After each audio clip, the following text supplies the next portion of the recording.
Hi guys, welcome back to my channel. For those of you who don't know me, my name is Ariana Martinez, and today we are going to bake the best chocolate chip cookies that you can ever make, and I promise that.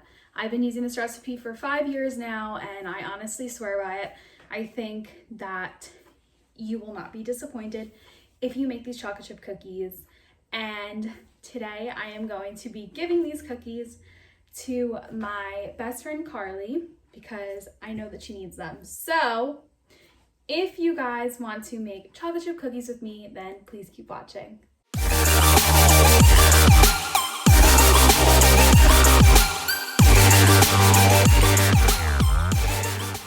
One thing is for sure, you should always put your hair up or have your hair back so there's no hair in anything that you make, whether it's baking or cooking. Then always wash your hands. I washed my hands just before off camera, so that is all good. So we are making these from scratch, and they're better that way, better than refrigerated cookies. So you are going to put dry ingredients into a smaller bowl. We're gonna take 1 1/4 cup of flour in the bowl. Put that in there, and then you are going to take, the oven's preheated, then you're going to take baking soda, and you are going to use 1/2 teaspoon. Put that in there. And then this is important.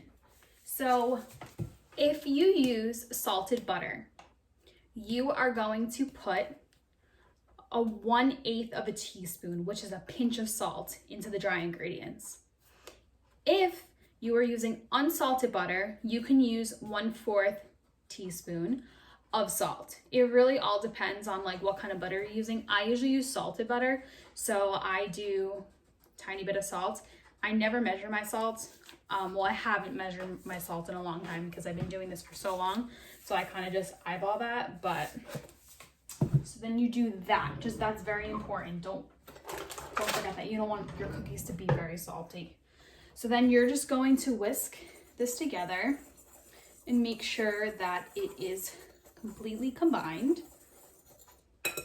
And you're going to set this aside now.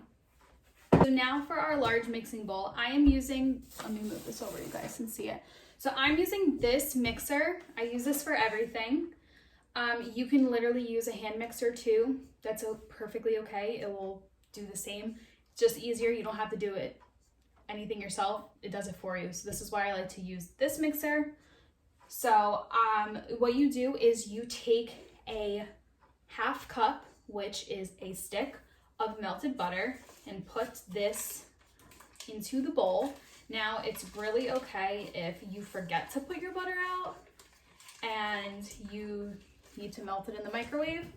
That's perfectly okay. Just, well, I shouldn't say melt.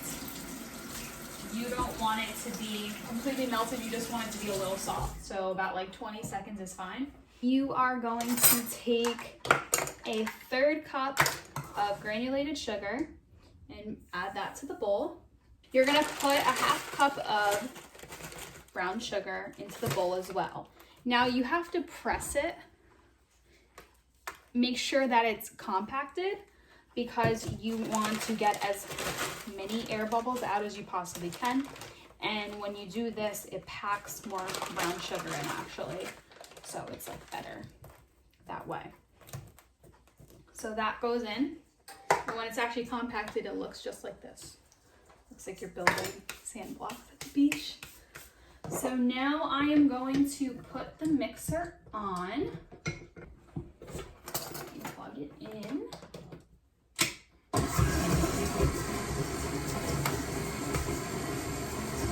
And you're gonna mix that together until it just gets combined. It's not gonna be fully creamy yet. It's gonna be a little bit of granulated, like how the brown sugar is.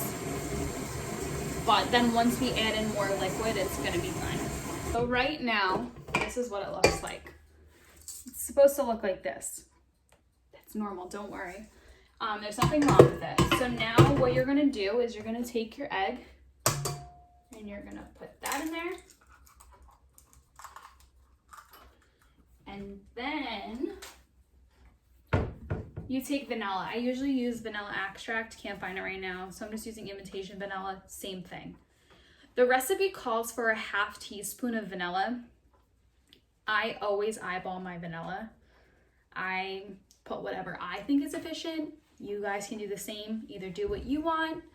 You could do more, do less, do whatever you want. I just have been doing it like this for a long time and I never have a problem with it. Then you are going to mix that together until it is well combined. Okay. This is now what it looks like. I told you it would get fluffy, it would get smooth. So this is the consistency you want. And we are almost done.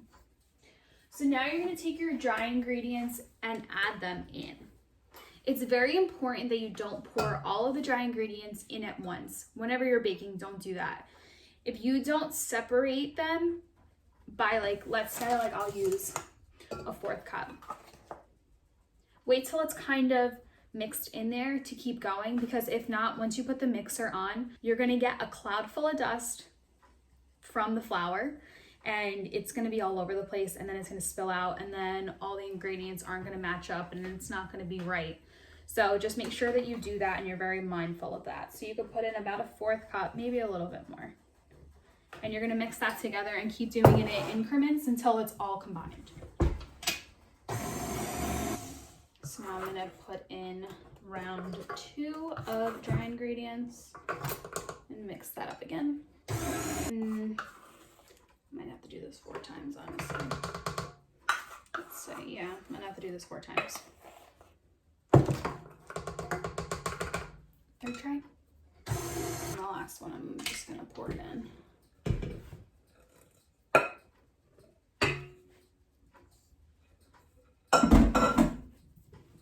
And mix the rest. Okay, this is what our batter currently looks like. It's cookie dough. So, with chocolate chips, doesn't matter, honestly, what chocolate chips you use whatever you want. I always usually use the Nestle Tall House chocolate chips, the semi-sweet ones, and the recipe does call for 3/4 cup of chocolate chips. That is another thing that I eyeball in this recipe. I like to put whatever I think is efficient. I don't think that, people could argue this with me. I don't think that the cookie has to be completely filled in every single spot with chocolate chips. I think that's too much. When I usually make these, I just make sure that there's just enough in each cookie. So like I said, I eyeball it. This is how much I put, so you guys can see. This is gonna make, it says a dozen cookies. I've made up to about 16 cookies with just doing one recipe, but I usually double or triple this because I always make these cookies for family parties or holidays and all that. So that's how much I put in. Now, the recipe says to fold in the chocolate chips. So when you fold in, that means you just keep carrying over bottom layer to the top layer, making sure that it's all combined. Since I have this, I don't do that. It's so much easier to literally just put this on and make sure that it just mixes in really fast. If you obviously don't have a mixer or you don't want to do that to your mixer, folding in is completely fine. I'm just trying to get the easy way out. So now that we are done, this is what our cookie dough looks like. So what I do now is I put these onto a baking sheet. It has to be sprayed with cooking spray or whatever, just make sure it's greased. I have a cookie scooper, so I use this. If you don't have a cookie scooper, that's completely fine. You can just spoon some out, roll it into a ball, and place it on the tray. Make sure that they are all 2 inches apart, so when they bake, sometimes if they expand, if you don't have a cookie scooper, they can get stuck together, so you don't want that to happen. And I will show you what it looks like once I scoop them on the tray. So I somehow got 19 cookies out of these. That's great. So they come out looking so cute when you do the cookie scooper.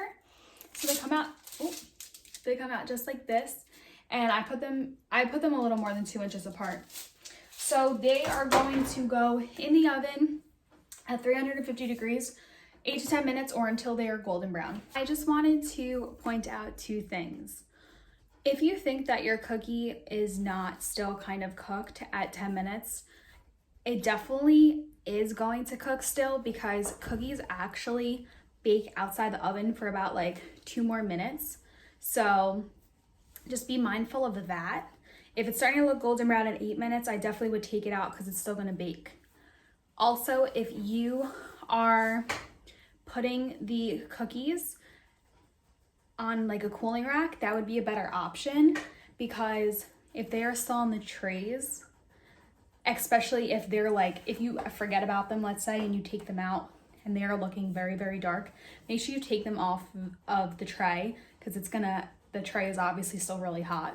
Also, the great thing with this recipe is that it's really universal, because if you don't want chocolate chip cookies, you can mash up Oreos and put them in there. You can put M&Ms. I've done M&Ms. I've done peanut butter cookies. I've done peanut butter chocolate chip. I've done vanilla and chocolate chip. So you just have the base, which is a great thing. You can add in then whatever else you want extra with that. So this is what the cookies look like right out of the oven. They are still on the trays, but I will be taking them off and putting them on the hot plates. Yes, they do look a little underdone, but after 2 minutes, they will be completely cooked through. And now after 2 minutes, this is what they look like. They are completely cooked through, and they are now on the hot plates. And when I lift it up, you can see that it is golden brown underneath and it is completely cooked.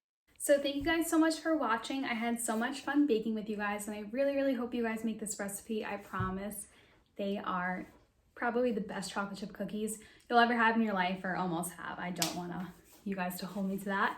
Like, subscribe, comment, be my friend. And today's quote of the day is, "Every day is a new day." Thanks so much for watching. Until next time, I'll see you guys later.